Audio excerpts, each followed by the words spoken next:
Okay, this is kind of a weird list because today we're talking about third skills in a vacuum.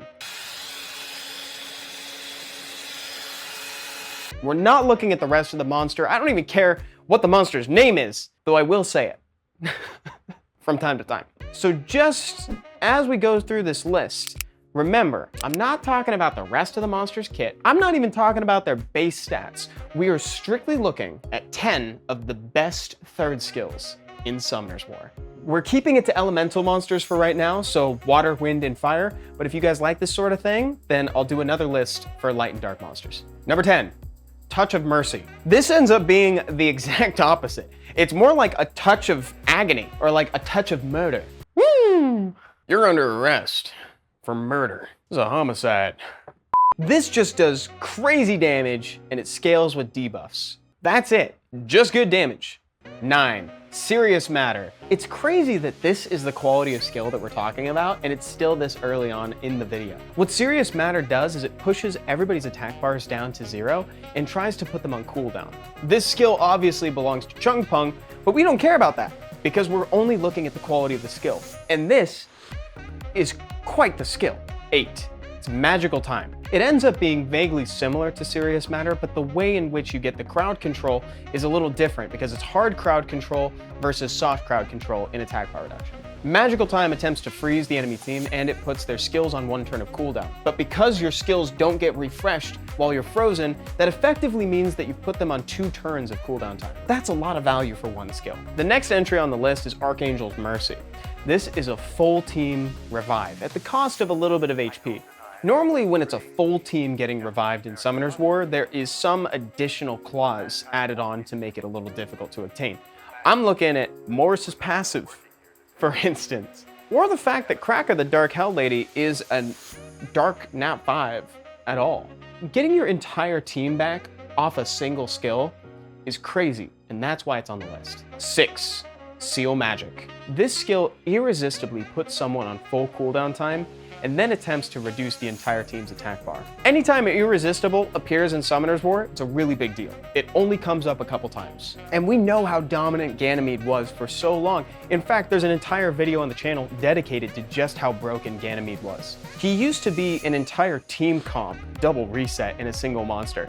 Now he's slightly less than that, but he's still incredible. But even without looking at the rest of the monster's kit, Seal Magic is just crazy in a vacuum. That's why it's on the list. Very similar to Ganny's third skill, Great Sword of the End is trying to do kind of the same thing. But in exchange for it being very much resistible, you do get a full strip on top of it. This is such a weird mix between Ganymede's third skill and Sekhmet's third skill, and the result is just wild. Sagar has made waves because of Great Sword of the End. Every time I read this skill, I'm baffled by how much it does.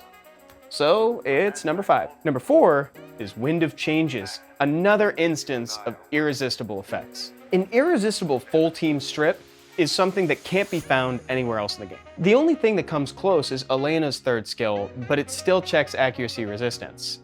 And the fact that this is non-hitting is actually a pretty big deal. This third skill is part of the reason why you can facilitate arena offenses like the Kaki Cleave with Tiana, Galleon, and Kaki.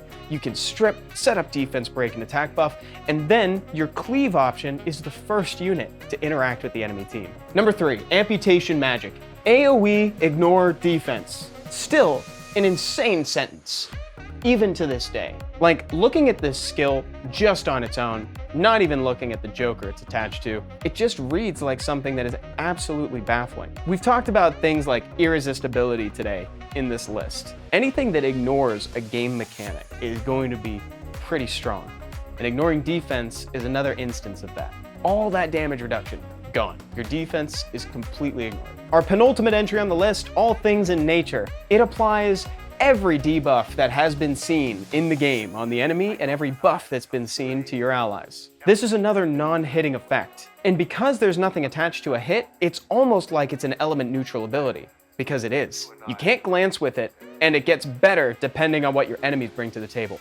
You might not even be running a bomb comp, but there might suddenly be bombs in the pool. Or invincibility if you're up against a Shiho or a Pontos. It's a skill that absolutely changed the game after it was introduced. Number 1 on the list I'm covering today is Illusion of Time. This skill, of course, belongs to the Wind Dragon Jameer, my very first Nat 5. It's an AoE skill cooldown reset that also cleanses your team, so if they're stunned, they'll be right back up and ready to use their skills. This is, of course, one half of the Tableau Jameer combo, and it's why the whole combo works.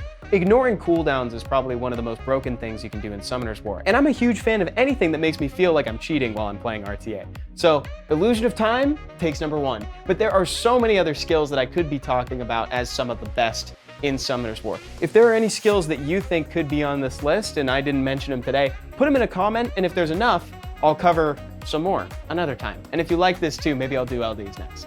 Cool. All right, everybody, see you next time.